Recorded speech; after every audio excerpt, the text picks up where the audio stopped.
Again, I am thrilled to have Massiel here. It's having been at Burman while Massiel has been there. It's been a wonderful experience, and unfortunately, I regrettably say, sadly, that I didn't get to spend as much time with her as I would have liked. She's just a remarkable woman, very, very gifted. The students love her. She's one of these people, you know, when certain people are just, they're doing what they should be doing. Like, you know, you go into a business and you've got I don't know if you go to Starbucks or someplace and you get a barista that's just, it's like they're walking on air and they just make you feel like you're walking on air. Well, Massiel is that type of a pastor for the students. And you ask any student in the school and you will never hear anything negative, excuse me, about Massiel. And so, again, for me, this is a privilege to see her again, just to be a part of this and to just be a part of this experience and the knowledge and the wisdom that she shares. It's, you know, as any of you can imagine, and one of the questions I'm going to ask her is, you know, being a woman in a predominantly male field, especially in religion, it's not an easy task. And so that's going to be my first question for you, Massiel, is, you know, because you've chosen a profession where it is unfortunately dominated by male influence, how has that affected you? What has it been like working in an environment that's predominantly run by men? Well, that's a very layered question, and I'm gonna reword the question initially, but before I even answer it, because, you know, preachers, we like to have a preamble before we get to the issue and then a post-amble. But my preamble is this: like, I'm deeply blessed and grateful for your kind words, and I want you to know that the same is true of Grant. He carried himself with maturity and wisdom and kindness, and it was something that I noticed about him throughout his time at Burman. So I wanted to return some of those kind words to you, so thank you. Secondly, and to answer your question, Grant, for me, this was not my chosen profession, in that I feel that God chose this profession for me. And certainly throughout my life, I have contemplated an easier path. There certainly is an easier path, but I want to really emphasize that part of ministry has nothing to do with gender. Pastor Marion, I know that you would agree with me that this is not an easy path. You know, and you must know that it is what you need to do, what you belong to do, what you've been made and wired to do. So that's part of what makes this stick, because when our church faces tragedy, when the world faces tragedy, when I face tragedy in my personal life, one of the first things I contemplate, it's like, there's got to be an easier way to make a living. And a barista is probably one of the first things that comes to mind. I'm like, how delightful that would be to bring a smile to a person as they come in. That sounds like something I would like to do. So that's an interesting thing that you said. And secondly, for me,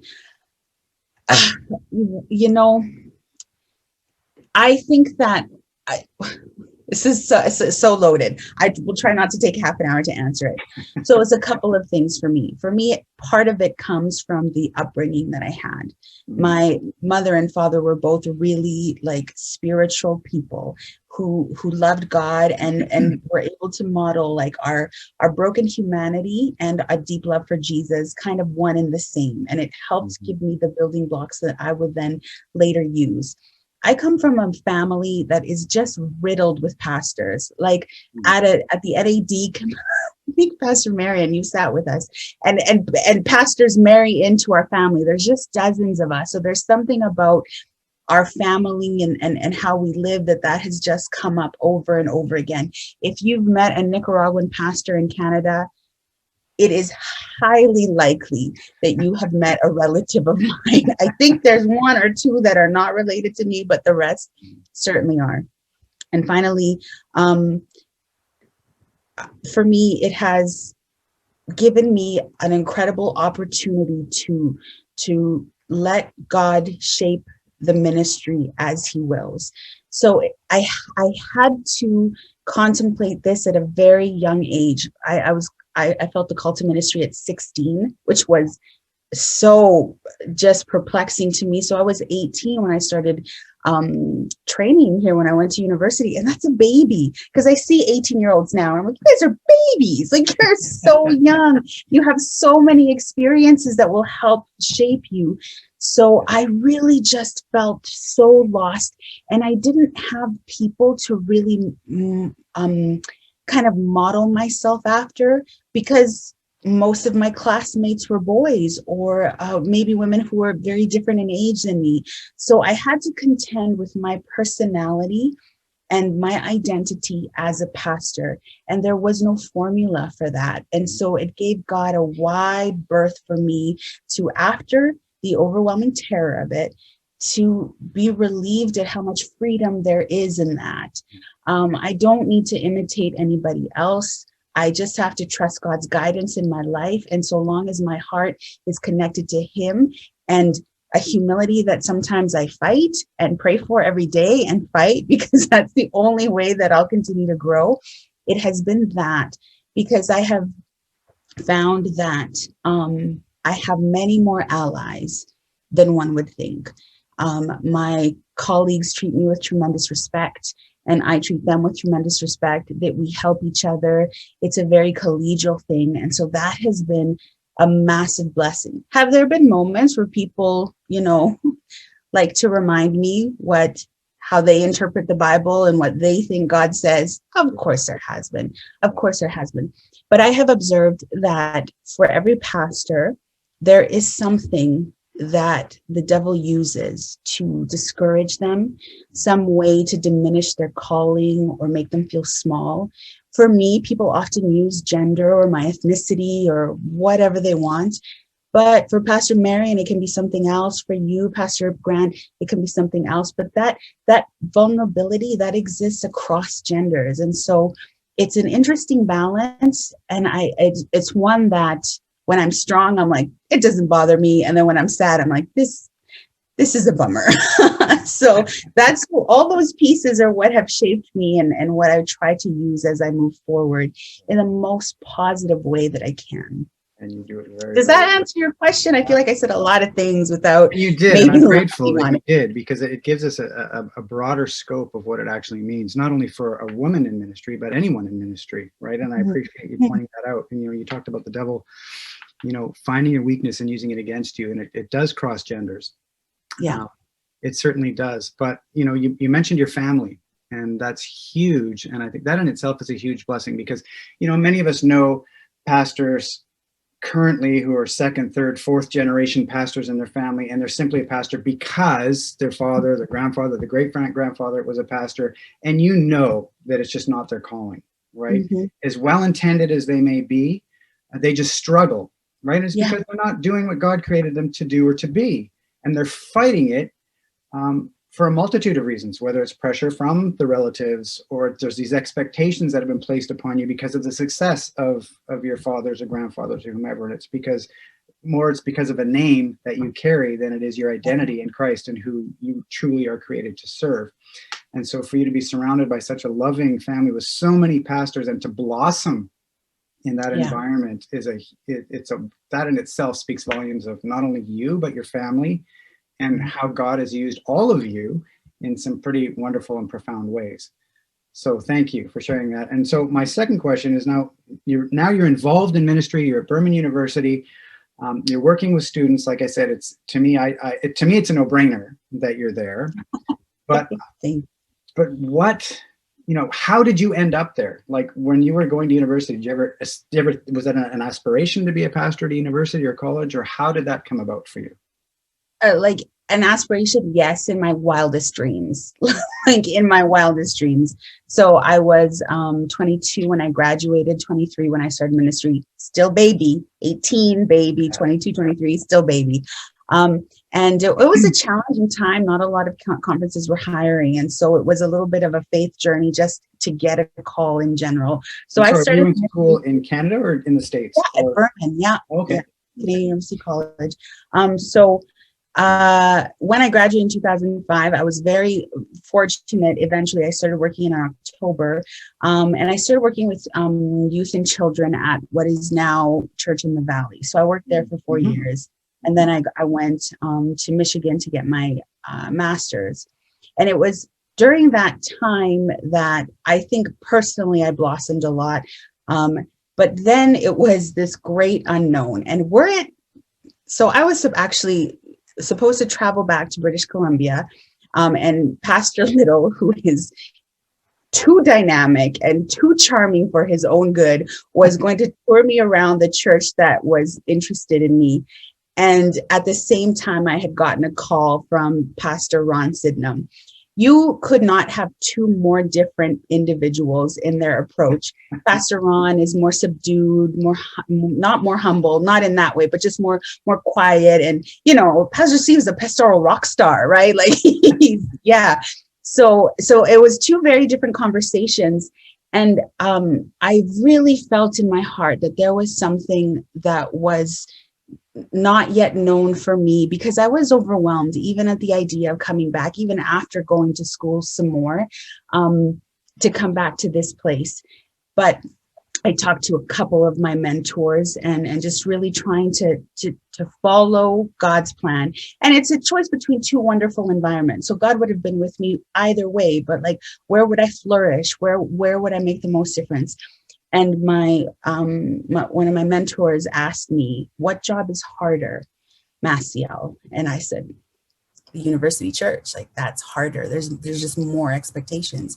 And she's like, I think that's where you're supposed to go, is where it's harder, because that's where you will do more. And the opportunity that I have now had here to be at the crossroads for students as they are developing faith, questioning things, questioning in ways that echo my own journey as a student, and even now as an adult, as a Christian in general, even outside of ministry. So being there to walk alongside them and to grow, and they challenge me and push me. So now I'm approaching my 10th year. January of next year will be my 10th year here. And I've held two positions. I was the associate pastor for the church for about 7 years. And now I'm the chaplain for the university. And those two things needed to happen in the course of time that they did. If I had done this role any sooner, I don't think I would have made it. It's not easy. It's a lot of work. So what it really came down to was just being able to be the kind of influence that I needed and received when I was here, because I had a lot of incredible people walking beside me. I experienced some sadness, some identity crisis, all that stuff when I was in university.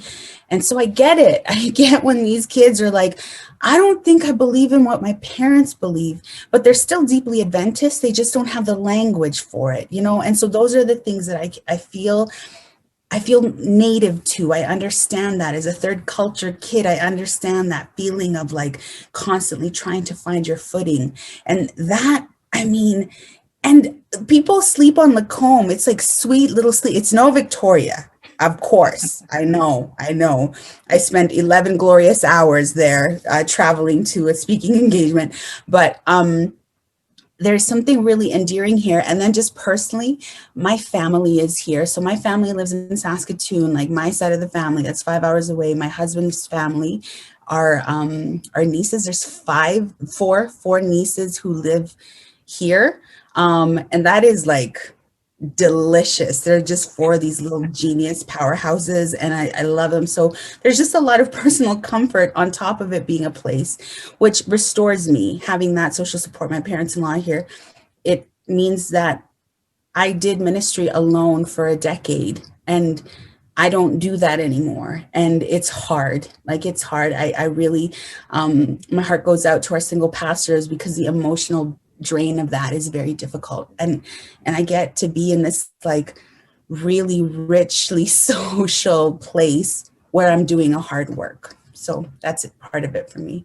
Yeah. And one of the things that I appreciate about you and that position as well is, and from my standpoint as well, and maybe Marion, you can relate to this as well, Pastor Marion, is that, being at the university, there's a constant influx, there's an ebb and flow of new faces and new opportunities with new people coming. And every student that comes, every new faculty member has their own story, has their own purpose, right? And had their own questions. Yeah. And part of the journey that you have, and one of the things that I know you're so well gifted for, is helping people find their identity and help them find the path that God has for them. And so I so appreciate that for you. We'll just quickly finish with one last question here, and then we'll let you get on with the study. And this one's more relevant to today and now. And that's, we're in a very unique situation with this whole COVID thing and what's been going on. And we're seeing what it's doing to our churches and our church community. And so let me ask you, Pastor Massiel, then, how has COVID most affected your ministry? And I'm going to follow it up with two quick follow-up questions. So how has it affected your ministry? And then what is the hardest thing that you've had to deal with because of it? And what are some of the unexpected blessings that you've seen as a result of it?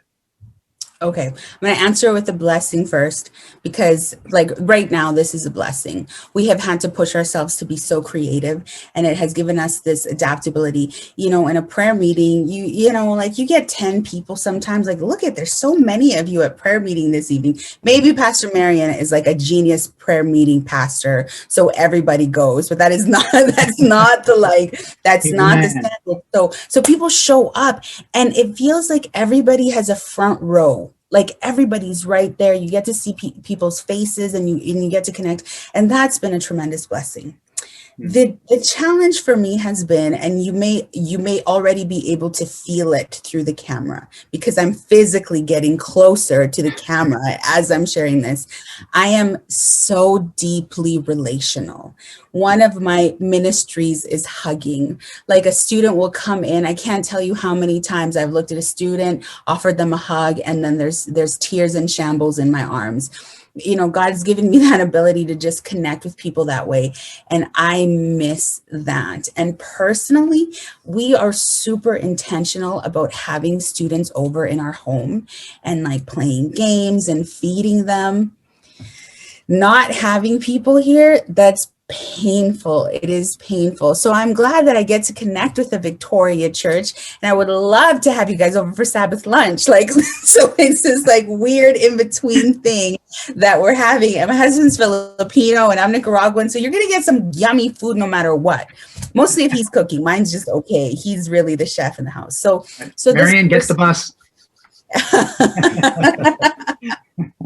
So it's this personal connection that I miss. I really, really do. Hugging people, being close to them, too many people in a room. I think that this pandemic is making me more introverted than I care to be, because I'm like, oh, I get to stay at home a lot, and you kind of adapt to that, but that's not my natural wiring. I really love being with people. So this is nice to see you. And I'm so glad so many of you have your camera on. Thank you. That really is helpful. All right, well, Pastor Massiel, thank you so much. And it's true, you know, it's one, ask any student, if they say, Pastor Massiel, yeah, she's over there hugging somebody. It's every time I'm walking on campus and I look around and I hear the voice, I look, she's either hugging somebody, she's got her arm around somebody, or somebody's got their arm around her. So it's fantastic to see. So thank you again. And I will let you now take us in the direction that you would like us to go. Father, I thank you so much for these new friends. I thank you for this moment in time, and I ask that your spirit be who guides us. We pray these things in your name. Amen. So I have spent quite a bit of time during this, what was at first 2 weeks, right? School shut down. We went to remote learning officially March 14th, 2020. And if you're doing math, we are less than a month away from being at the 1-year anniversary of this world turning upside down. And so those first couple of weeks, I don't know if you felt the same. You kind of just like quickly assess the situation, and you're like, okay, I've got, you know, enough toilet paper and enough stuff to get me for a couple of weeks.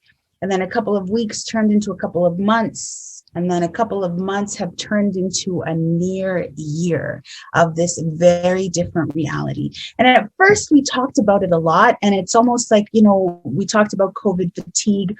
People got tired of talking about it, and rightfully so, because obviously it has transformed so much of our lives. But then something happens, and I think it happens most keenly in our spiritual lives. This long, prolonged separation from our spiritual community, from the physical places that we anchor our worship in, from the habits in life that we are well acquainted in. Something happens, and suddenly our very living rooms and the places that are most familiar don't feel familiar anymore. And I don't say this in a like a reverent or casual way or diminishing in any way, but I feel that we are near the end. And in my growing up, like near the end, Jesus is coming very, very soon. Like I think we were all waiting for a moment where it would be real, because been becoming more real. But now I feel like all of us are like, our prophecy antennas have gone up and we're like, wait a minute, we have heard these things before. And in my growing up, and not to make light of this, but this is the point where people would be leaving, right? But we have been asked to stay in our homes and be in our cities. And so now there is this different exile that we have ever known or been told about or anticipated. And exile is a word that I use intentionally because it's a word that is littered, particularly through the Old Testament. And just a quick history lesson. If you want more details, please see Pastor Bell or Pastor Marion. They're scholars of the most, so they can give you more details. I'm going to give you the 101 version of Israel's history. As you know, it started with one magnificent kingdom under Saul, which quickly disintegrated, and eventually disintegrated so much that the nation of Israel was split into two kingdoms of Israel and Judah. And one of those really didn't do very well, and then the other kind of had some more faithful kings. But eventually they disintegrated so much in their spiritual state that they started to imitate the nations around them more than they reflected the image of God that they were sent to earth to do.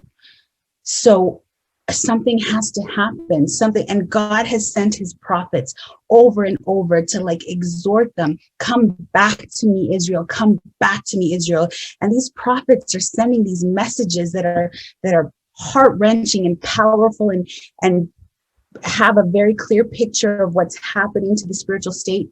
And still, it seems like it is falling on deaf ears. And so we come to this point in the history of Israel, which is approximately, there's like a lot of variations on the year that this happened, but in 587 AD, Babylon comes and takes its first swath of captives. So I'm going to be reading from the book of Jeremiah. In the book of Jeremiah, if you look in your Bibles, and if any of you have a study Bible, you'll see that it crosses the timeline between pre-exilic and post-exilic Israel. So Jeremiah is being tasked to preach a message of imminent warning, not Babylon will be coming sometime in the future. No, his message is Babylon is coming. You must repent. And very sadly, he knows that no one is going to listen to him.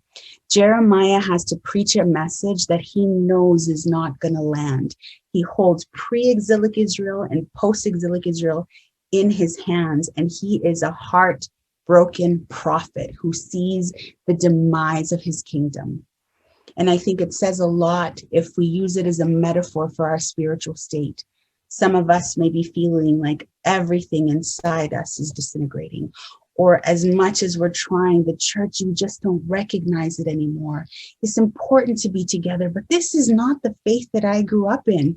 And I'm on the younger end of things. I'm going to claim that until I'm 97 years old. I'm always going to say I'm on the younger end of things.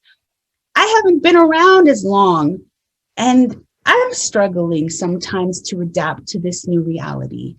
This is not the language of church. This is not the language of faith that I know.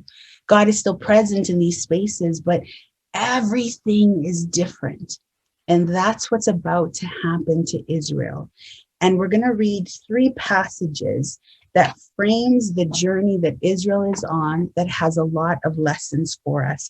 We're going to move through these passages rather quickly, but they're fairly loaded. So we're going to give them a couple of moments. So show me your swords, believers. It can be your phone. Amen. Yeah, that's like a 2-to-1 ratio for phone and Bible. That's all good. That's okay. So we're going to look at Jeremiah chapter 1. And this is the beginning of, pardon me, I just started something here. Okay, the beginning of the book, Jeremiah. So Jeremiah is being called as a young man. The book is long. It has a lot of chapters. It crosses over a great deal of history. But looking at Jeremiah chapter 1, starting at verse 4, just the call of Jeremiah. Actually, for reference, I'm going to start at verse 2. Verse 2. So this is the beginning of the book. The word of the Lord came to him the 13th year of the reign of Josiah, son of Amon, king of Judah, and to the reign of Jehoiakim, son of Josiah, king of Judah, down to the 5th month of the 11th year of Zedekiah, son of Josiah, king of Judah, when the people of Israel, when the people of Jerusalem went into exile. The book hasn't even started, and we know that we are going to read about some tragedy here. This is what's framing the book. Moving on, verse 4, the word of the Lord came to me saying, before I formed you in the womb, I knew you. Before you were born, I set you apart. I appointed you as a prophet to the nations. Jeremiah responds, oh, sovereign Lord, I said, I do not know how to speak. I'm only a child. Verse 7. But the Lord said to me, do not say I'm only a child. You must go to everyone I send you to and say whatever I command you. Do not be afraid of them, for I will be with you. I will rescue you, declares the Lord. Then the Lord reached out his hand and touched my mouth and said to me, now I have put my words in your mouth. See, today I appointed you over nations and kingdoms to uproot and tear down, to destroy and overthrow, to build and to plant.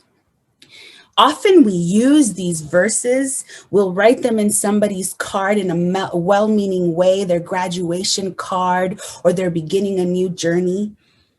Jeremiah needs these incredible words because God has appointed him as a prophet during a hard time. This is not a rosy glitter and roses call to ministry. This is not Victoria Church on beautiful Vancouver Island. This is a nation that is disassembling. This is a nation that has repeatedly turned its back on God. And Jeremiah is being asked to minister in this circumstance. What is the lesson for us here? Does your faith feel harder than it ever has before? Does it feel harder to simply keep believing and keep showing up? Does it even feel hard to turn on your screen and look at the people in front of you? Because this sadness, this anxiety, this pressure of the world that we did not recognize, the world that we do not recognize, is unavoidable. Jeremiah from chapter 1 is aware that the days ahead are going to be difficult. And for Jeremiah, the people that cause him the most suffering and grief is not the Babylonians. It is his nation. And sometimes it is the people that we need in our community that we suffer with the most. But Jeremiah does not abandon them. He stays committed to the call of ministry. And so God reveals to him in the chapters of this book, there's 52 chapters. The next passage we're going to look at starts in Jeremiah 29. Throughout this time, Jeremiah has preached some hard sermons, some hard messages. He has named the sins of Israel, and particularly in the Old Testament, the biggest pain that Israel is causing is towards social injustice. They are starting to treat their widows and orphans and immigrants among them like the nations around them. This grieves the heart of God because that was never the way that it was supposed to be. And Jeremiah speaks to this. He speaks a hard message. Even today, these messages make us uncomfortable. And back then, they made them uncomfortable, and they were very angry at Jeremiah. In chapter 29, we are already past the first wave of exiles. So there are people who have already been taken to Babylon. And as I said at the beginning, Jeremiah chooses not to go, even though eventually he is released from captivity because the Israelites have put him in jail. He's released from captivity by the Babylonians. Ha! That is so rich. He's given freedom by his captors. Unbelievable, but he chooses to stay here in prison. He exiles himself from the exile so that he can continue to preach and be with his suffering people. But God reveals to him how the exiles are supposed to live. Now, keep in mind, just for reference, Old Testament times, don't marry anybody outside of the tribe, don't live any place, we are tight community. So listen to this. This is a message that God gives to the exiles who are now in Babylon through the prophet Jeremiah. Reading from Jeremiah chapter 29, verses 5-7. Build help. I'm going to start at 4 for context. This is what the Lord Almighty, the God of Israel, says to all those I carried into exile from Jerusalem to Babylon. Build houses and settle down. Plant gardens and eat what they produce. Marry and have sons and daughters. Find wives for your sons and give your daughters in marriage so that they may too have sons and daughters. Increase in number there and do not decrease. Also seek the peace and prosperity of the city to which I have carried you into exile. Pray to the Lord for it, because if it prospers, you too will prosper. What a turnaround, where these nations were told never to intermarry. Do not live among them. Don't cast your shadow. Be separate. God is suddenly giving them the word, live there. Pray for the well-being. If you prosper, they will prosper. Now, this isn't a sermon about I'm not trying to tackle marrying different yoke. That's not what this is about. But what I'm saying here is that based on what I'm reading, God is very interested in us bringing good to the communities that we are in. And it's a profoundly important thing that we realize now, where we are required to be in isolation, that we realize that we were never supposed to be exiled from the communities that we live in. We were all along supposed to live in, dwell in, bring good, pray for the prosperity. Here, now that I spend most of my time right here in this little corner, from work to play, this is where I live, I realize now I've talked to my neighbor for the first time. I know the people around me because I must. Their well-being impacts my well-being, and my well-being impacts their well-being. And God has opened all of these doors that we could have never anticipated. One final passage that I want to share with you. But the nation, it falls apart. Babylon comes, takes everything. Jeremiah is taken by the Israelites into Egypt. He's exiled once again, and that's the last we know of him.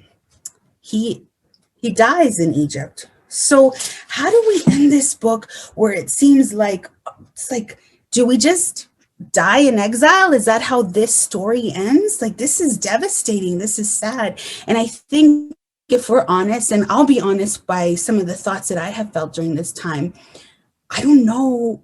I know how this is going to play out, but I don't know. I don't know my spiritual well-being, and I don't know sometimes when our churches are in stress, I don't know. And it's an exercise of faith, unlike a faith that I've ever had before.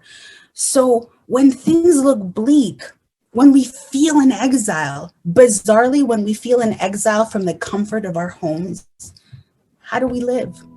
What do we do? How does this book end? And is there any hope for us in it? Let me read to you from Jeremiah 52, starting at verse 31. Just the last couple of verses, names you should recognize from the beginning. In the 37th year of the exile of Jehoiakim, king of Judah, in the year of evil Merodach became king of Babylon, he released Jehoiakim, king of Judah, and freed him from prison on the 25th day of the 12th month. How many years has Jehoiakim been in exile? 37.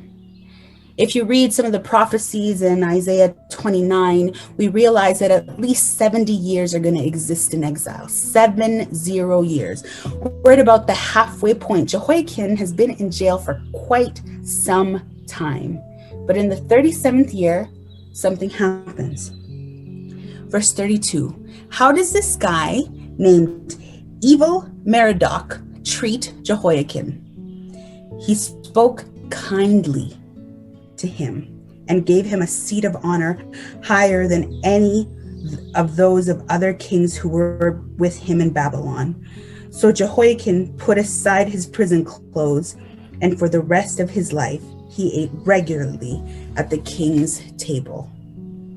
And because the Bible is the Bible, it does not leave this unsuspended. I'm going to take you to one more passage. So how does the book of Jeremiah end? It ends with this king being brought to the king's table. This evil king speaks kindly to him. He spends the rest of his life eating from the bounty of the king's table. If there's goosebumps rising, or if your ear is tingling, like I've heard these words before. Yes, kids, you have heard these words. In Luke chapter 15, the parable of the great banquet, from the lips of Jesus, this is what he says, starting at verse 15. When one of those at the table with him heard this, he said to Jesus, "Blessed is the man who will eat at the feast of the kingdom of God." Yes, verse 22.